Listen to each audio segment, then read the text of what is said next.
Patriots Beat podcast. I'm Ryan Spagnoli, your host here of CLNS Media. As always, joined with me, my good friend, Alex Barth of 98.5 The Sports Hub.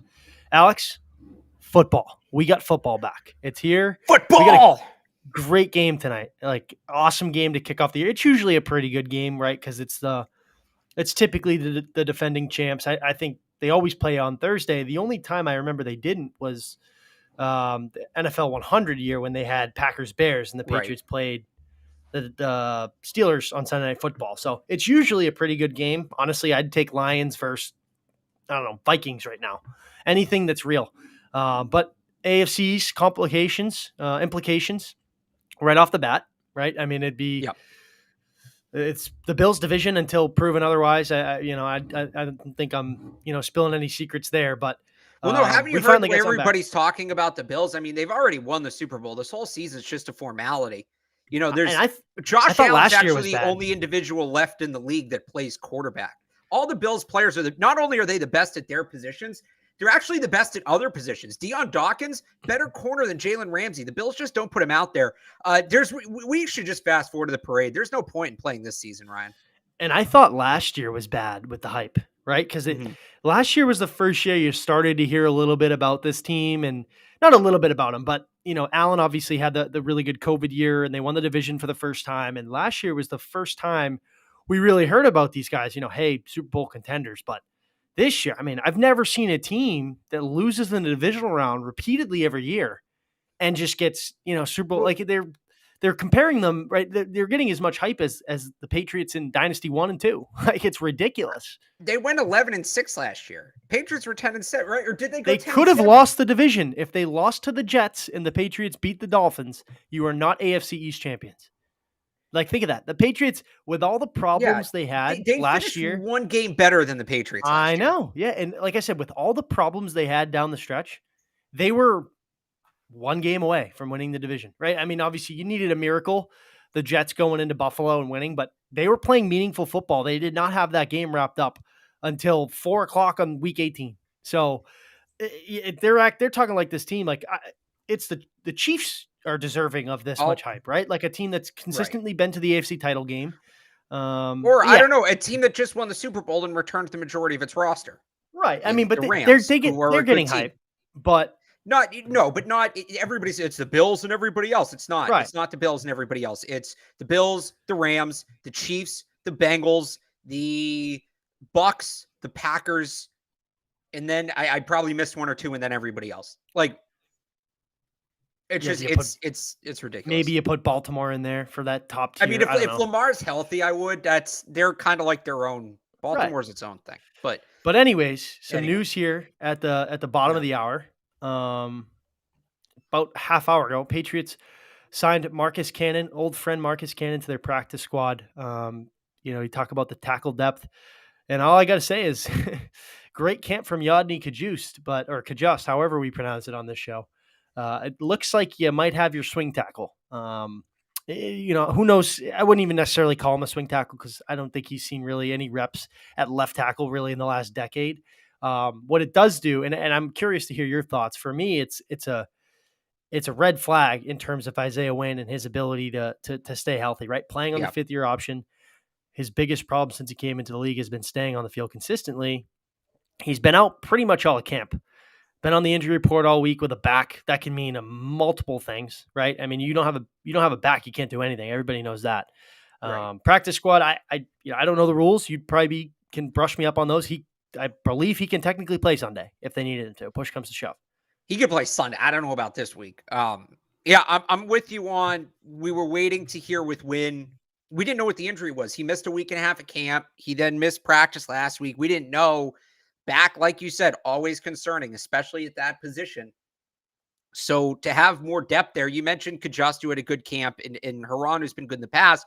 Those are their only two other tackles, and both of those guys have been up and down. I do think adding tackle depth was important. I think there is some multiple position versatility. I don't know if it's right tackle, left tackle. It might be right tackle, right guard, or just right tackle guard from Cannon, which is good. I think adding a veteran voice to the roster, especially when you look at the offensive line, they've struggled with communications, things like that. a guy who's been here, a guy with some familiarity. It's a good signing. As for, will he play? When will he play? So in theory, yes, he could be elevated on Sunday. I doubt it. That just feels really rushed. I think they can get by with what they have for 1 week. I was muted. No, you're good. They could so as long as he's on the practice squad, they can elevate him up to 3 times during the season. But what we've seen at times, and you're seeing this with the Cowboys, right? They just signed Jason Peters, the former Eagles tackle, was like 36, 37. They signed him to the practice squad first so he can get back in shape, back in game shape, and then they'll add him to the regular roster probably 3 or 4 weeks in, depending on if they activate him this week or not. I don't remember when Marcus Cannon got released, but I want to Is he say a scheme fit though? Like what they're trying to do, and I know I'm jumping all over the place. Curious your thoughts, right? yeah. Because Well, so let me just go back real quick. So Cannon was released by the Texans in March, and he hasn't right. played since. So this maybe they just want him on the practice squad as leadership, but it also could be something where he's on the practice squad to get back in football shape because he wasn't in camp or anything. That's not to say he didn't do it. That's not to say he just sat Those on the guys are couch always in after he got shape, but there's a released. Right, difference. but you got one. It's different being in the facility, exactly. Right. And then maybe he'll be moved up to the active roster if they feel good about it when the time gets right, maybe, I don't know, like a month, right? So I think it's Isaiah Wynn insurance. I think they don't feel great about Marcus Cannon or Yadni Kajus. They might not think those guys suck, but they might not feel great about them either. They get another option, a veteran option, a guy who's been here before and who may be able to play multiple positions. Yeah, and as for a scheme fit, I don't really know if this correlates kind of what we've been seeing all camp, right? An older guy, is he going to be able to run some of that outside zone stuff, right? Like that's a question too. That was the biggest head scratcher. But like you said, the familiarity is probably the biggest thing leaning towards that signing. At least Well, they this did a late little into bit the of that. They did a little bit of that in Houston when he was there. I don't know how good he was at it. Like, I'd have to go back and watch, but I don't think he was and I horrible at it. And at the think he very played least, he's 4 done it. games. Hasn't he played 4 games? I thought I saw since the Patriots traded him. Is that right? Oh, yeah, he got hurt early last year. Yeah, you're right. So, I mean, 30, 36. Is that how old he is? I mean, he woohoo! Great, is great signing. 34. Considering 34, right? Played a lot of football, played a lot of meaningful games, right? I think we're a little bit too comfortable running into the season with these two guys with not a lot of, I guess, insurance behind him, right? You got Kajust, who we've really never seen in game action, right? Had a great camp, obviously, all the power to you. That's great and good to see from a young player like that, someone that's ascending, I guess. But like you said, how good is he going to be? Is he going to be, a swing tackle that you can kind of plug in and hide a little bit? It's kind of hard to do that at the tackle position, especially right tackle. Marcus Cannon, like I said, it's great from a leadership perspective. Obviously, his familiarity, played with Brown, played with David Andrews, right? Played with Isaiah Wynn for a few years. So, I mean, knows the unit, knows what it takes to get done. But I don't really necessarily think this move moves the needle in terms of me feeling more comfortable about that offensive line, right? And I know it's late. You're not going to find an all-pro tackle on the streets, but it's a good move in the sense that, what better role is there for a practice squad spot? We'll see who they release. They have to release somebody because they were full after signing Laquan Treadwell. But the new rules with the practice squad enable things like this. And you know what? If he gives them a spot game here or there, that's enough. Then it's a good signing. Right. So, I mean, that's like you said, I doubt we'll see him Sunday. If anything, active. I don't necessarily think he plays. It'd be interesting to watch win status. I would probably consider him to be a long shot to play just because we haven't seen him on the field. I don't want to say on the field, right? He's been limited, but a back injury at that position, man. I mean, you could have a tweak and you can't do anything. You're almost paralyzed, right?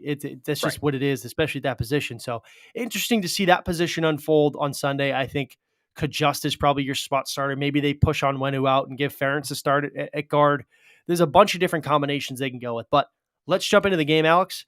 I think we start right away with the keys to the game, right? I mean, I said it earlier in the week and we kind of wanted to save the meat of this matchup for today's show.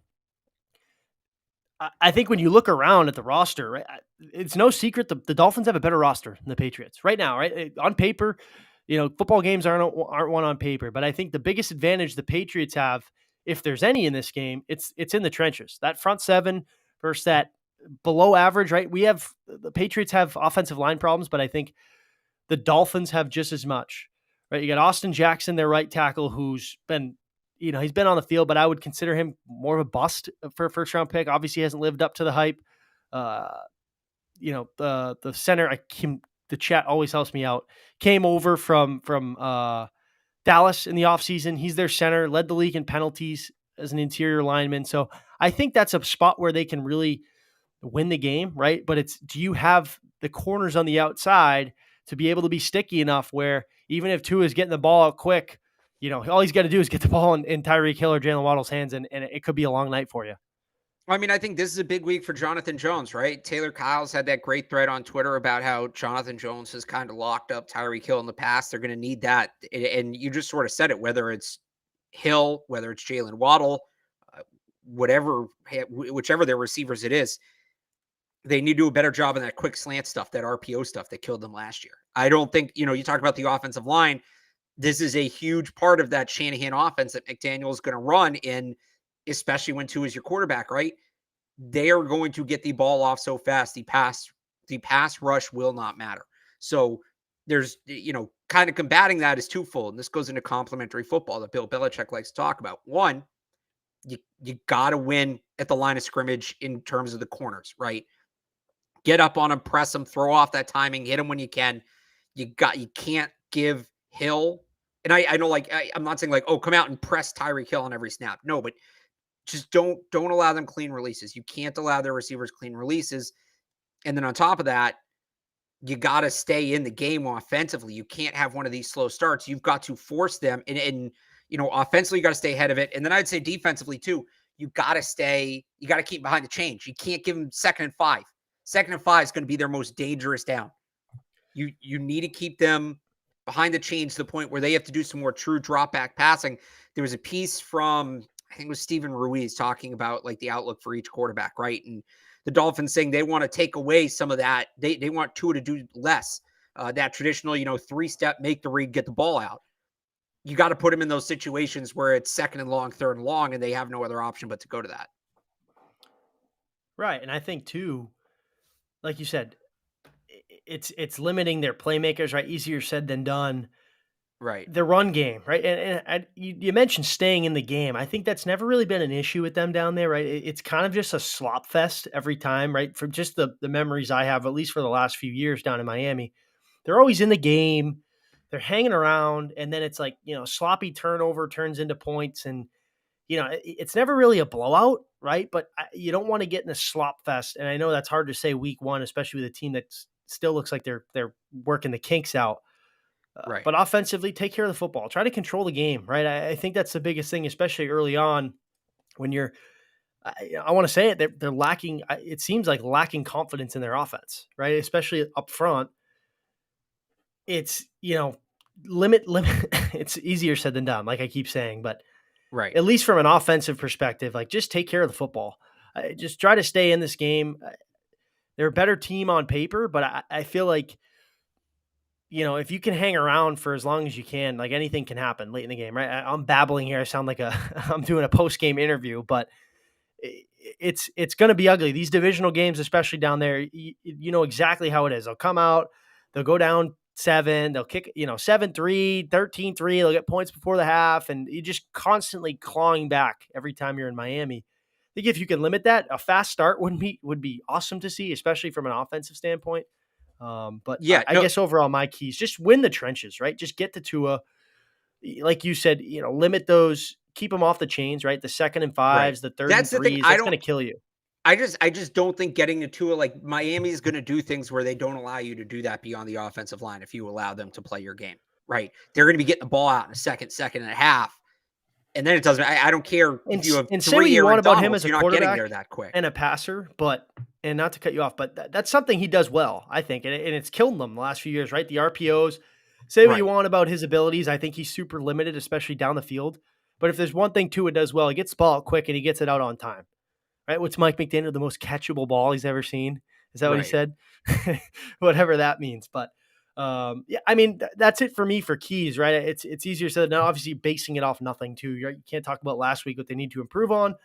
I'd like to see a fast start and just hang in it. Don't get in a slop fest with this team. That's just seemingly what it always is. Um, I think the biggest thing, and you touched upon it a little bit, and we talked about it last show, is what are you going to do with Tyreek Hill and Jalen Waddle, right? I mean, like we said, Jonathan Jones has had Tyreek Hill matched up against him. It seems like a dozen times really since both of them came into the league. That's been the one guy who's done a pretty good job on him. So I mean, credit to him, and that's a tough cover for anybody. He's done it as well as a job on him as anybody else. But then you get with Jalen Waddle, right? Do you match speed for speed? Is it a Miles Bryant or a Marcus Jones type of Well, game? let's not try to match speed for speed with Miles Bryant. We saw them do that last year. I've seen it. I'm good on Isaiah that. McKenzie? And I Yeah. like Miles Bryant, but I'm good on that. It's got to be Jalen Mills, though, right? I mean, just your number one. I don't see him really on Cedric Wilson or you So assume. the one interesting thing here, and Bill hasn't been asked about Mike Gesicki yet this week. Maybe he will tomorrow. But when he's been asked about Mike Gesicki in the past, he's referred to him as a wide receiver, not as a tight end. I wonder if that's where Jalen Mills plays. Especially because they like to, and we'll see with McDaniel. I guess this is where it's tough. In the past, they would split Gesicki out. The Shanahan offense, you really don't split the tight end out. Tight ends off tackle, if not inline or in the slot, right? So, but still, I think this is me guessing what they will do. I think you have to hope John Jones can lock up Tyreek Hill like he has in the past. I think you give him the shot to do that. You put him out there with some help, but I think what you really do is you put Marcus Jones on Jalen Waddle with safety help on the other side. You double Jalen Waddle. You see what Jonathan, and again, the stat from Taylor Kyle's the last 4 matchups, it's pretty much been Jonathan Jones on Tyreek Hill without double coverage, and Hill's got the most receiving yards he has in the game in that span is 64. If you hold Tyreek Hill to 64 yards on Sunday, you're probably in pretty good shape. And that's a right? win for anybody. If And you're going up against top receiver, 64 yards, like he's going to get his touches. He's right? going to get something. You're not going to erase him. You're just not. You got to kind of be able to play around it and hope your offense does enough where it's minimal damage. I would go John Jones on Tyreek Hill, Marcus Jones on the other side against Jalen Waddle with Devin McCourty over the top helping, and then Jalen Mills on Mike Gesicki. I think that might be a way they lean. Yeah, and you've seen them do that in the past with some of their bigger or I guess longer kind of tweener cornerbacks. And what I mean by that is they're not your prototypical outside guy like Stephon Gilmore, J.C. Jackson, right? Like Aqib Talib was a tight end stopper. And I know last year we saw Adrian Phillips kind of take that role a little bit. Kyle Duggar was in that role.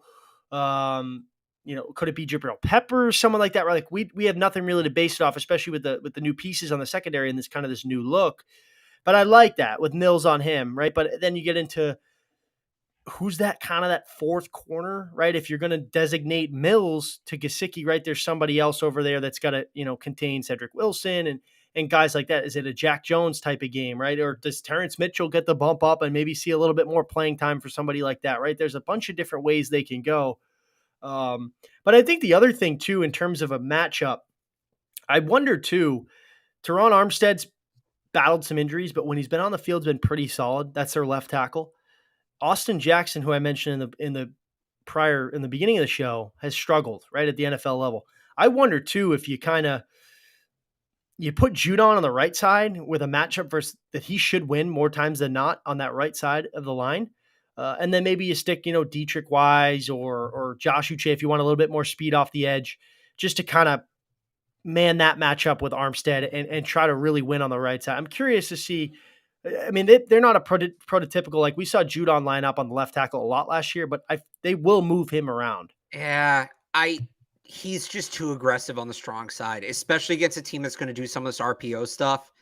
I think he's got to be on the backside. I'm looking at Anthony Jennings on the strong side. I hope he gets significant snaps in this game. I think this is a great game for his skill set. I've brought this stat up before, Ryan. He led Alabama in pass deflections in his last year there in 2019. I mean, he has a real knack to get his hands up, get in those passing lanes and knock balls down to the line of scrimmage. That's a great way to defend RPOs. I mean, you can't guarantee it, right? But quarterback's got to make a quick decision. He maybe doesn't have a chance to look down. You can knock that ball down, or at least make him think twice. Then maybe you get, an illegal block of field penalty or something like that. And he can hold contain. He can hold contain on that side and not allow the running game to bounce that ball to the outside. So I still think you leave Judon on the weak side. I think Judon's a weak side player. Maybe in excuse me, maybe in rare cases you move him around. Maybe against a guy like Lamar Jackson is going to move a little bit, you move him around. But I just still think you put him on that side. And I know Tua's a lefty, so it's strong side. They're still going to run things the other way. I still think you put Judon, or what I'm saying is, I think, yes, Judon is on the right tackle in this game because the right tackle is the left tackle normal alignment, right? You still keep Matthew Judon on the weak side. You still keep Matthew Judon coming on the back side. You put Anthony Jennings on the throw side, and you let him hold that edge.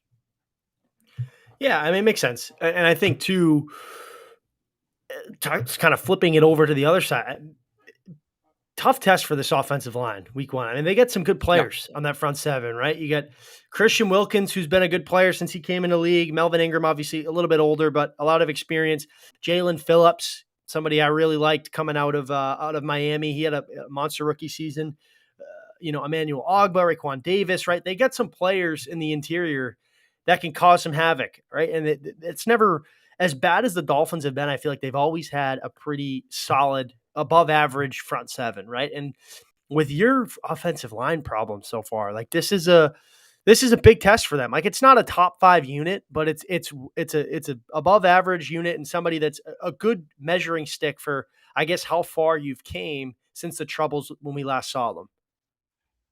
Yeah, I mean, this is the big question. We'll know right away. Just, could this offensive line get things sorted out between the last game, last time we saw them against the Raiders in this one?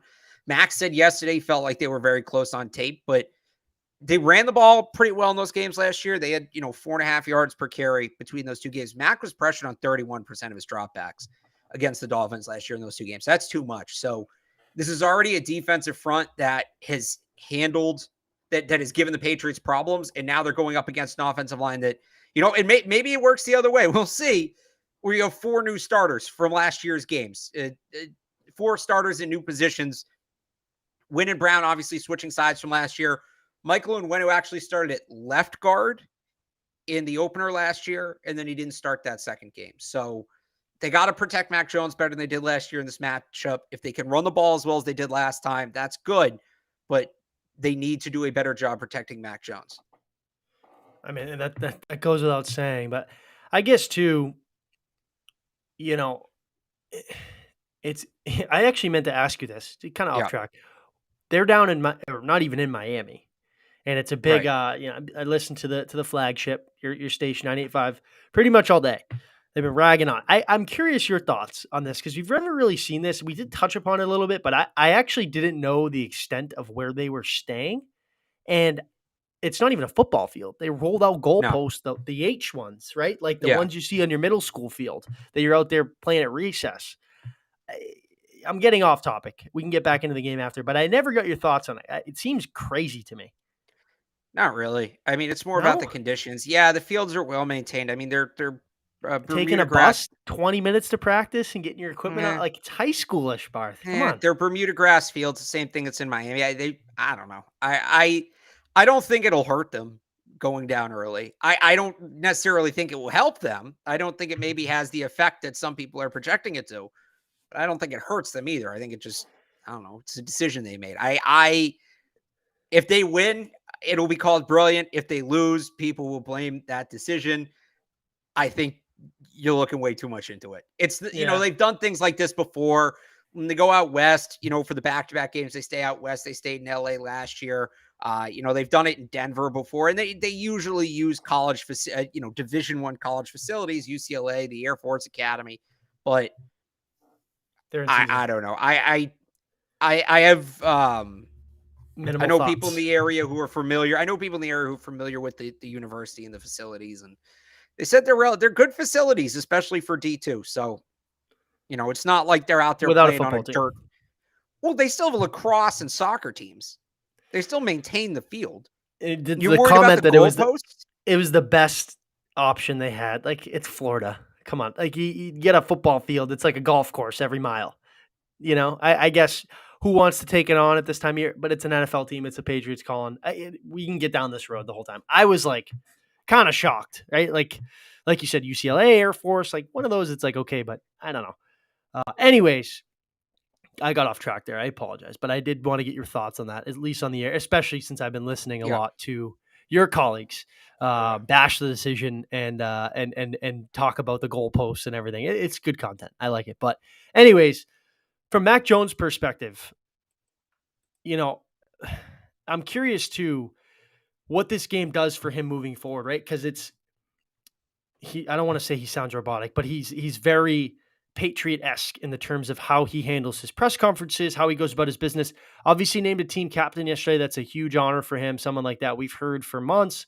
This is his team. This is his team. This just goes out and puts a stamp on that. But are you worried about him? Is it, like we talked about it, right? In terms of their offensive value, you can't play quarterback if you can't pass protect or if you can't run the ball efficiently. It all comes from up front. They haven't been able to do Right. that in the times we've seen them. But are you worried about losing him too early, right? Is this a big game for him momentum wise to get going early on in a very important year too? Yeah, you want to start off on the right foot, especially after the way they looked in the preseason at times. I think if they come out and they play a good game, it kind of puts all that to bed, right? Nobody's revisiting that. If they come out and they have a rough game and Mac has a rough game in week one, it just compounds. So yeah, I think you always want to start the season off on the right foot. I would say it's a big game in that sense. I'm more worried about the protection he's getting than Mac himself. I think if they protect him, he'll be fine. What I worry about is kind of what we saw a little bit of in that Raiders game of him getting sped up and it impacting his decision making. I think the first drive really is key, right? And I've talked about this before. They were slow starting last year. They were slow starting all summer. If they can put together something on the first drive, just go get a field goal, man. That'd be a great sign. Because how many times last year in the summer they come out and just boom, 3-and-out right away? They got to pick up a couple first downs on that first drive. I think that's going to make things feel a lot better. If they come right out and go 3-and-out, yeah, things might stiffen up a little bit. I mean, it was good to see too. I guess the Carolina game, the Raiders game was just a mess from the start. 3-and-out, 3-and-out. You come down, you march right down the field, 45-yard dart to Aguilar down the sidelines. You punch it in for 7, right? Like something like that. Like, give me some flavor, like some juice early on, right? Show me you're alive. Show me at least you're making some improvements, right? Because Right. we hear about it, and it's still going to be the case this year. It's the case with pretty much every team, but I think it's more under a microscope in New England, and we see it more is the first 4 weeks are an extension of the preseason. Bill talked about it, last week. Right? You're not going to get everything figured out offensively, defensively, even in the kicking game in these first 4 weeks. But you got to at least be competitive in the first 4 Right. weeks, right? Like the little things, fundamentals that they talk about all the time that it seems like they got away from this preseason, right? Like you don't want to go out and lay a stinker, but if you come out, God forbid you lose in a close game, but you're showing improvements and Mac is relatively clean all night long and you lose by a field goal, right? Like give me some sort of flavor from the start in terms of their offense, really. Yeah, no, that's the thing. You just don't want them looking flat. I don't think it's like, last year was, oh, you lost, but you looked good. That's a rookie quarterback. No, you don't get to do that this year. Results matter this year. So I don't think you get to say that, but yeah, you got to see something from the offense in this game. They can't look as anemic as they looked in the preseason. Yeah, and I guess too, which kind of gets overshadowed. You're going to play some really good quarterbacks down the stretch, right? Like you got Tua, you got Mitch Trubisky next week, then you get Lamar, then you get Aaron Rodgers, right? We talk about it all the time. There's no like duds anymore on this schedule, especially later on. Mitchell Trubisky I'm not sucks. saying he's good. I'm saying later on, right? In Oh, terms of their defense, like, is it going to be an anchor of their team like we're used to, right? Because you're going to face some good quarterbacks down the stretch. I guess, and not even so much their quarterbacks. I guess I'm babbling a little bit, but for their receivers, like we talked about, you're getting a mixed bag really early on with 2 speedy guys that, they can stretch the field in their own rights, but they're kind of, those tweeners. They can zig and zag and make plays with the ball in their hands. Then you get George Pickens, Chase Claypool, some bigger guys next week, Jamar Chase later on in the year. Um, you know, week 3, getting, some speedy guys with Bateman and all those guys. I guess what I'm trying to say, Alex, is your concern level with the defense, especially early on, right? We've seen if the offense is going to stall and go through these growing pains, especially through the first weeks, is the defense good enough, primarily in their secondary and on the outside, to hang on and be able to keep them in these games like we've seen over the last, decade or so with the first 4 weeks? Okay.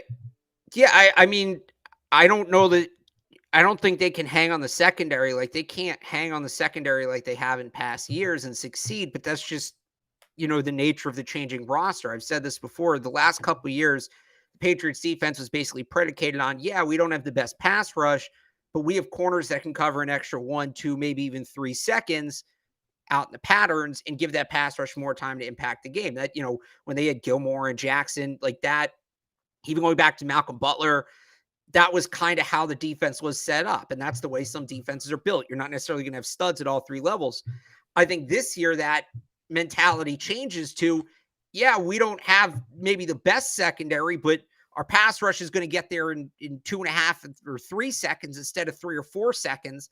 And that buys it, we don't have to be as competitive in the secondary. It's a philosophy change. And it's something teams, undergo all the time across the NFL. As your roster shifts, you have to adapt. You're not necessarily going to have the same strengths and the same weaknesses from year to year, right? Things shift. So I don't know that they can lean on the secondary like they have in the past, but I really like the defense they've built because I think they do have a very good front seven. I've said that before. I really like this front seven. Hey, Can the what did I say? secondary? What did I say a few weeks ago? And you hot take, they could be a What? top 5 unit in the league. We'll Not, see. not as a defense, front As a 7, I'm top talking. front seven, we'll see.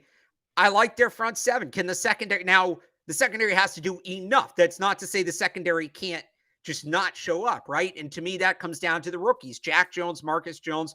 How much can they elevate the group? They're going to need significant contributions from both of those guys. If those guys can at least, keep their heads above water, I think, yeah, the defense is the carrying unit of this team. If they can't, pass rush will be good and they'll have their plays, but it might not do enough. So the defense can be good enough to be the carrying unit. I think so. We're just going to have to see what some of these young guys are in the secondary. And I was going to bring him Yeah, up when you talked about the pass rush. yeah, The chat's all over it. It was, kind of getting my next point. Excited. And I think we can get into too. I don't know if you want to implement it, but kind of some breakout guys like Christian Barmore, I think is a huge X factor of this defense, right? You talk about Matt right. Judon, right? You talk about Jonathan Jones and his ability to kind of really be able to guard any type of receiver with his speed and physicality. But I think from the middle, especially that A gap, right? Like Christian Barmore is a super important piece, right? You saw him kind of gain a little bit. He kind of got the rookie leash. They let him go. He made some mistakes. If he can improve like we saw in the preseason against the run, like everybody knows about his pass rushing ability. He's been able to get to the quarterback since he got to Alabama. Like, there's no question about that. Right. If he can improve like we saw in the limited time in the preseason, like you're talking about a monster and somebody that you can build a defense around and somebody that's going to make an impact every time he's on the field. Yeah, I've said this before. I think that if you're going to get excited about one player, he's the player to get excited about. Boomer. He's the guy to go all in on. So I think he could be great. I think they still need that third pass rusher on the other side, whether it's Jennings, whether it's Josh Uche, whether it's a rotation, Right. which That's is a big probably thing going for to be a them. rotation. But yeah, I mean, I think there's a lot to be excited about up front. I think that's going to be one of the, and even at the safety level, like Bill Belichick has said, the safeties are probably the best position group on the roster. It's just going to come down to what can those corners give you. The corners are the big unknown. They've been the big unknown since J.C. Jackson left in free agency, and they get a good test in week 1. I think at the cornerback position, they're probably a little smaller than they've been in the past. They're probably a little smaller than you'd like to see. They really only have 2 true boundary corners, one of them being a rookie in Jack Jones. That kind of works their advantage this week, though, because you need those more prototypical slot corners in a game like this where you have the faster, shiftier receivers in Tyreek Hill and Jalen Waddle. And the Patriots have a ton of those guys. Now, prototype, a match in prototype doesn't necessarily mean a guaranteed win for the defense. It doesn't. But they have the kind of players you want to defend this offense. The other thing, too, and it kind of goes back to in March when they were building their team, we obviously saw a philosophy change, right? They're not just going to man you up. They don't have the guys that can do it, right? With Gilmore and Jackson when they had that tandem, and even last year a little bit on the outside, right? Like just strictly man coverage. Like it when they were building this team and through the draft, right? It was almost like we're going to zone this up where we know our pass rush is good and we know we can get to the quarterback. We're going to zone it up and match you with the amount of speed you put on the field. And I think Sunday's a great example of that with Hill and Waddle and even Cedric Wilson, who's kind of a burner in his own right too, right? So I'm interested to see how they dial it up defensively from a scheme standpoint. Where I guess all offseason, I don't know if you disagree. I got the sense of we're getting athletes on the field, and we're just going to be able to try to match you with what the speed you put out there. Yeah, that's what it feels like. I mean, they wanted to get faster and more athletic on defense, and they certainly did that. Peppers, Marcus Jones, obviously Jonathan Jones, his speed. Adrian Phillips, an athletic, speedier kind of tweener guy, right? Like, so they have the pieces to do that. They don't have the pieces to go man to man. And I think the NFL is kind of trending away from that, the defense, or I guess the secondary the Patriots have ran the last few years, simply because guys are just too fast. But they have the guys to do it, right? They have the athletes on the field, especially in that secondary. And you're seeing too at the linebacker position, McMillan, Wilson, Uche, Jennings, like they're there. That you wanted this, you wanted to get athletic, you wanted to get more faster. Well, these pieces are here now. It's time to can they answer the bell? Yeah. I mean, I think that's kind of what we're going to find out this week. So I guess any last thoughts? Anything you're looking for in particular in terms of this week? We'll get into tonight's game and maybe a little predictions in there. Anything else? Yeah, I think the coaching matchup's really interesting. Mike McDaniel's kind of already been crowned the next it coach, and you're not a Mike McDaniel guy, I can tell. He hasn't done anything. He's gotten a ton of praise. The thing with him and all these like McVay and Shanahan descendants is like, oh, he's the offensive coordinator for the Niners, Mike McDaniel. Like he wasn't like Kyle Shanahan's the offensive coordinator there, man. You know what I mean? Like I'm not, doubting the guy or his abilities, right, to run a team, but it's like, don't hype this guy up when you've seen that this could blow up in their face. Like this guy has zero head coaching, right? And I think he's a guy that's kind of goofy. One of those teams or coaches, I guess, that, guys either love to play for, is like, this guy's quirky and I don't understand what this is. You know what I mean? Right. Yeah.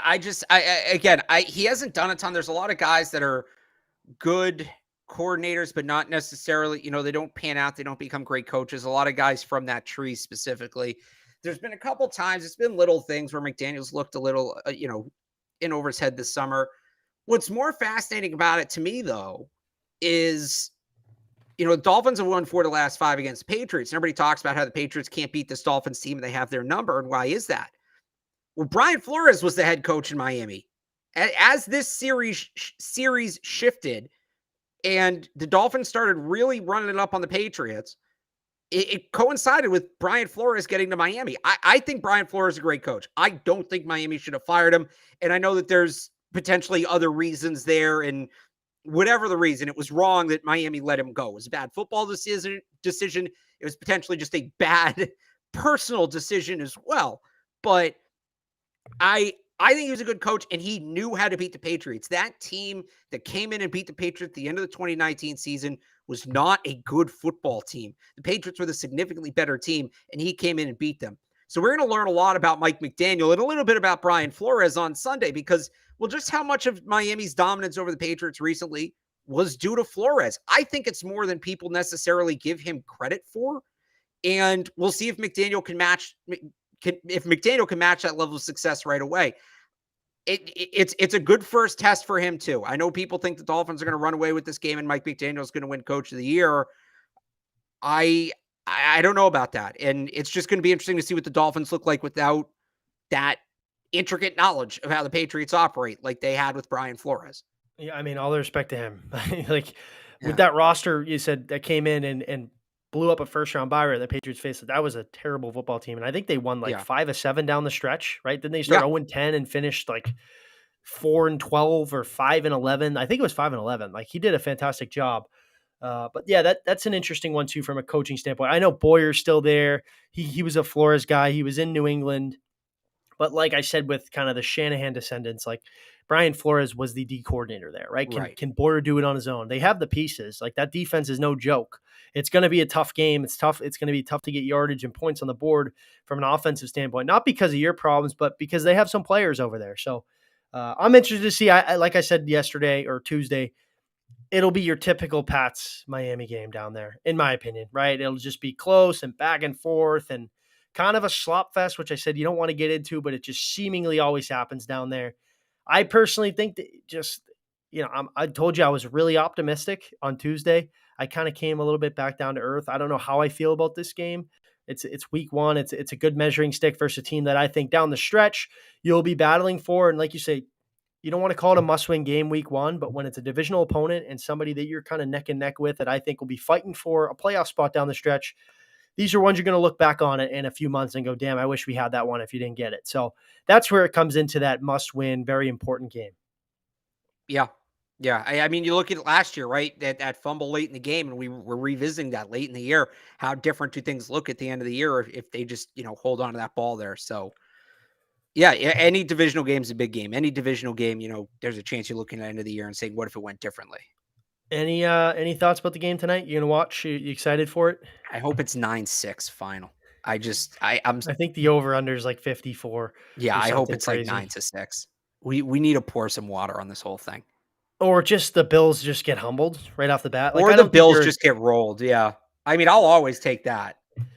the Bills. You and Bills fans, not a good relationship. I'm sure they'll start coming after me. It was pretty bad last year, but I know you've had a history with them, so that's music to your ears if they got rolled. I think it's a great measuring stick for, like we talked about earlier in the show, how good this team really is. Like, the Rams are the Rams. That's the cream of the crop. That's an elite football team that's Yep. going to be there in the end again. They got the same roster. Like, I think aside from the Chiefs a few years ago, and obviously they got back, that's a team that, I know no one's repeated since '04. Like, it's hard to pick against that team right now until proven otherwise. I know things can happen along the year, I don't but know. I that's a went good football team. my Super Bowl. I gave a Super Bowl pick on the hub last week, and my What Super was Bowl it? picks tend to change. So first off, let me preface by saying this.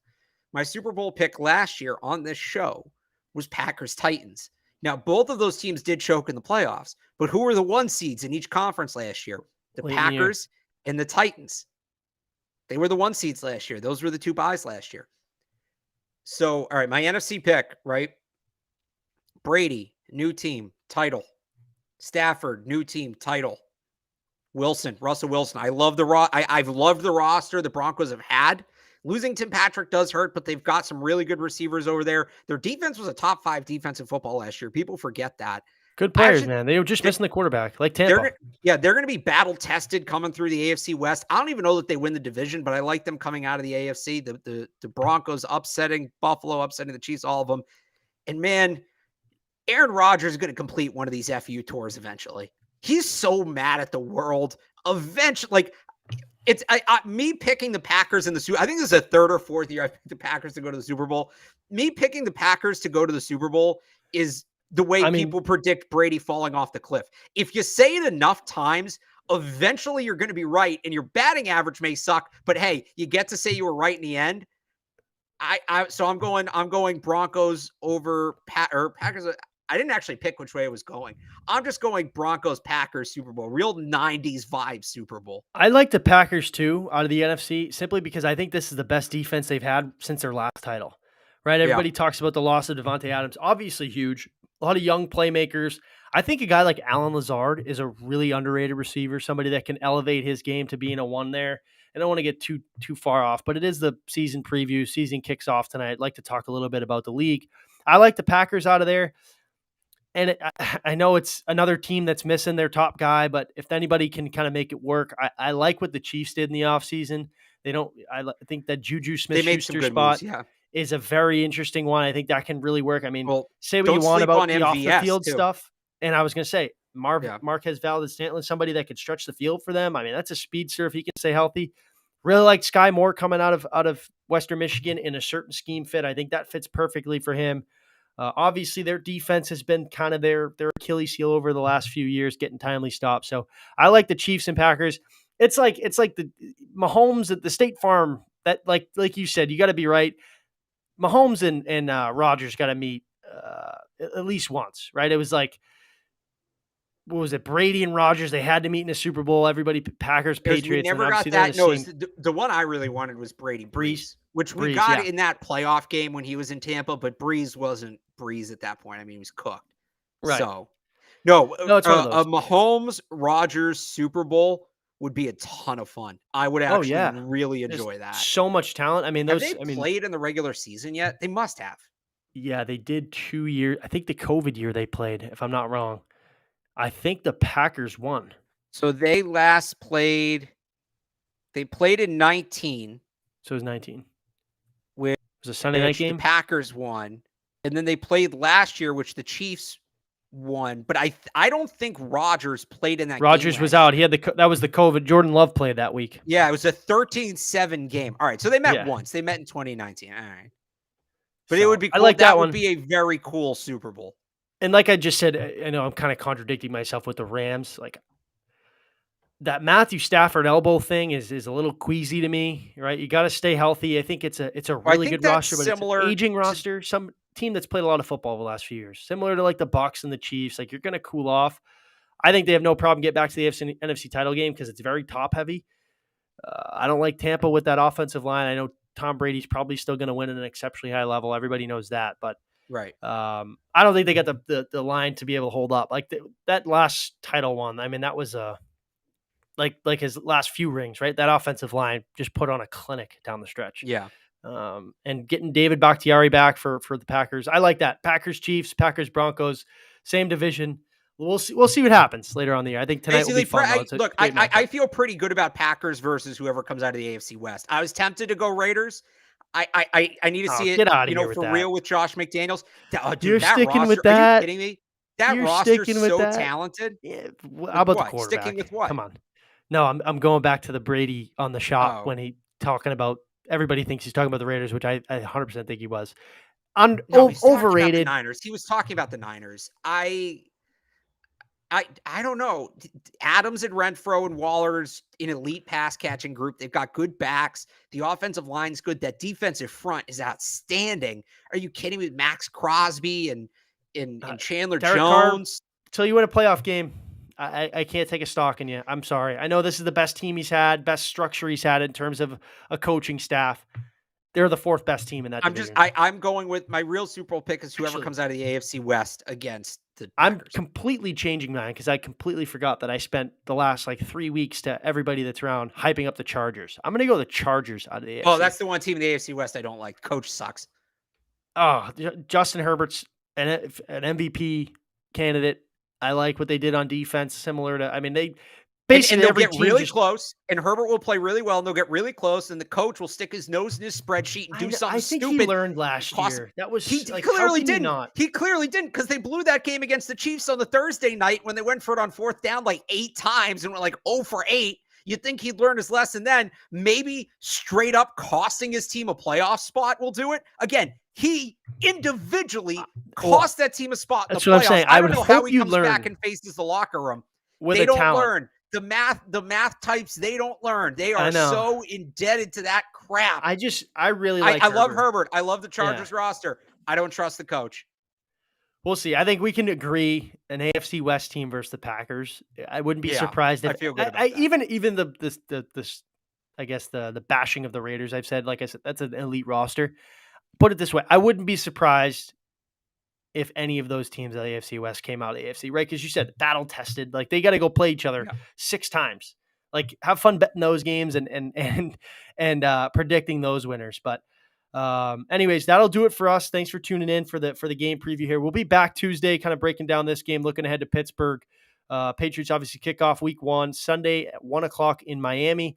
Big game for them. We talked about it. Alex, it's been a blast. We'll talk